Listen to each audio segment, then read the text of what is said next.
Hi, it's Will from StormTheCastle.com, and here on YouTube you know me as Epic Fantasy. That's right, this is the YouTube channel with the dragon. That's El Guapo right here somewhere. If you want to learn more about El Guapo, you can click on that image and check him out. See what he is. He's the 7-foot mascot for the channel. This video, however, is a foam board sword video. How to make a big sword here. This is the Nazgul sword, or the RingWraith sword from Lord of the Rings. Right? It's kind of fun. See, and I think it's got a thing here. See this right here?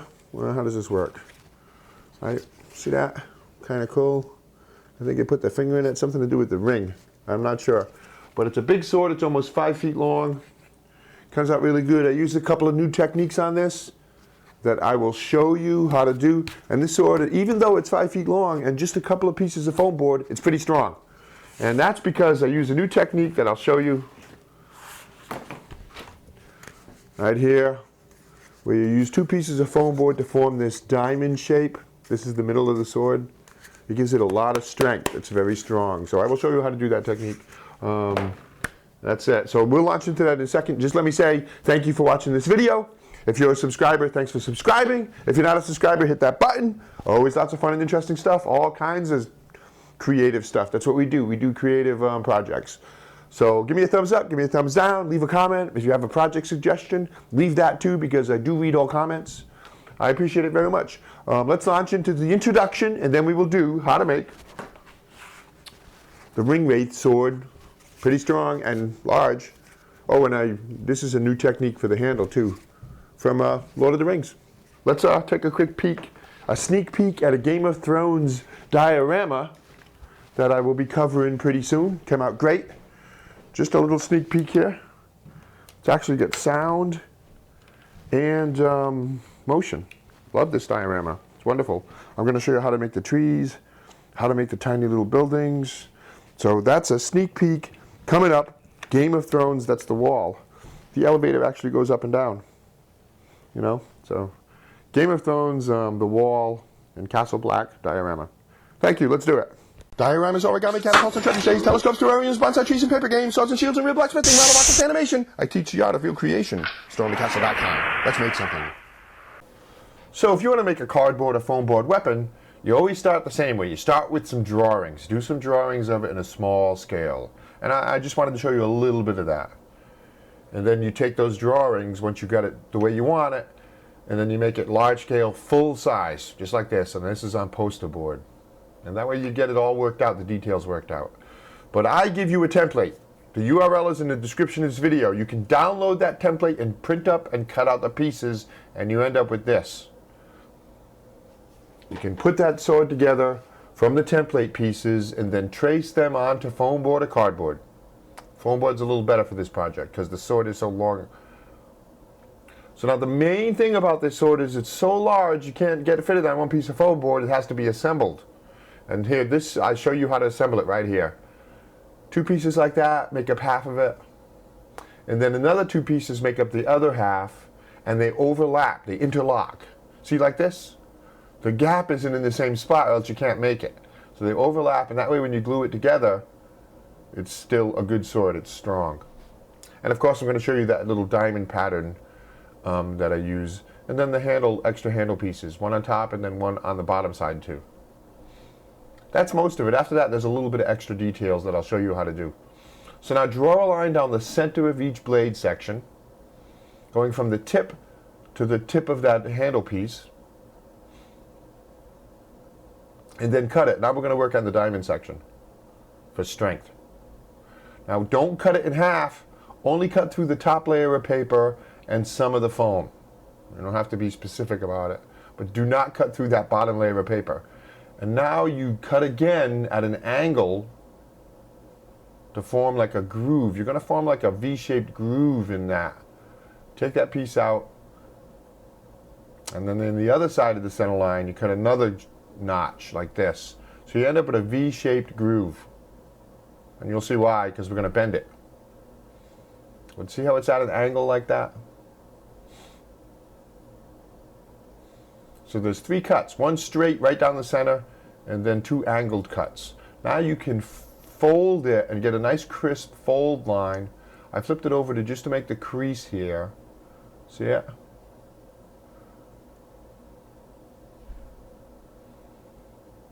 And then it'll do this, and there's your sword, just like that, just like the real sword in the movies. And that's it. That's nice. You do that on all four pieces, all four blade pieces. Now we want them to meet together nicely. So what you do is you cut off at an angle both sides like this, on the inside. And then sand it kind of smooth.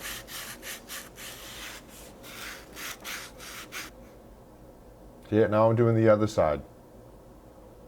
All right, so both sides are cut at a sharp angle and then sanded reasonably smooth. So what happens is the edges of the blades will actually meet together reasonably well. Like that. See it? You don't want it thick, two pieces of thick foam board. You want those to come kind of to an edge. Easy enough. Now you've got a strong sword. So go ahead and glue it. Hot glue is the best for this because it dries quick. If you use a regular glue, you're gonna have a hard time with it. See, and I have that masking tape on to hold the angle while I'm gluing it in. You can remove that masking tape as you go along with this. But now I'm putting the sword together. So go ahead and put the sword right together. The four blade and handle pieces. See, take that tape off.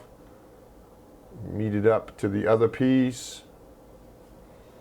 I like it. It looks good. If you make this sword, make sure you send me a picture because I will put it on my website. Matter of fact, if you make any of my projects, send me a picture.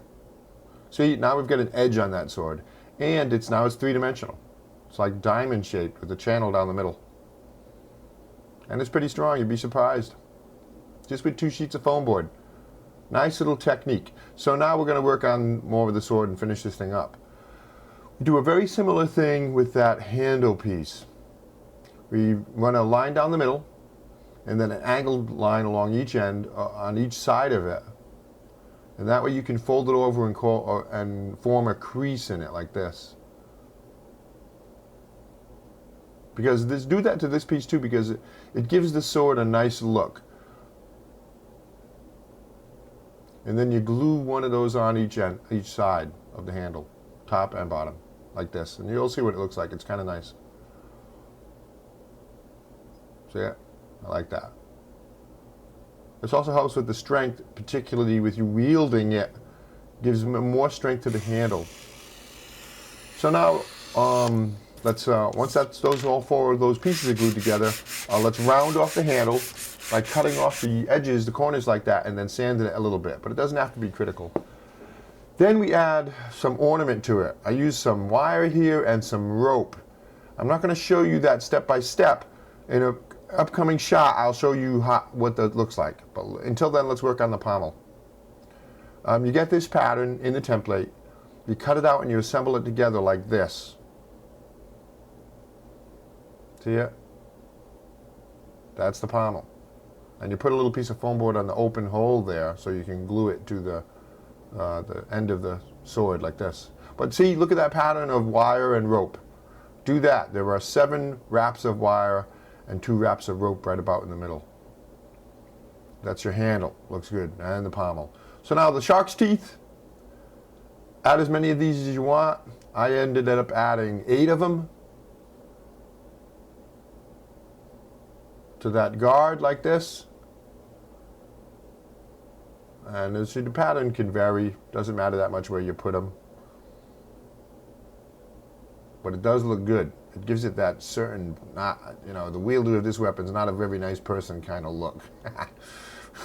So, it's very intimidating. I don't know what it is. So now, this is an interesting little thing they've never done before with the sword, is I coated that handle because the real one just has this kind of look, this dark black pitch, but yet soft rubbery look to it. I used a plasti dip. You can buy this stuff, but you have to do this in a well-ventilated area. I opened a window and used a fan. It's like a thick rubber coating that's often used for tools, like the handles of tools. and it came out really good for this. I just coated the whole handle section in Pomo with Plaster Dip. I like it. I'm going to do that again. And it comes in different colors. But if you don't have any Plaster Dip, you want to get any Plaster Dip, just paint it black and you'll be fine. And that's just about it. You paint your blade silver, and if you don't have silver, just use a light gray. That'll be quite fine too.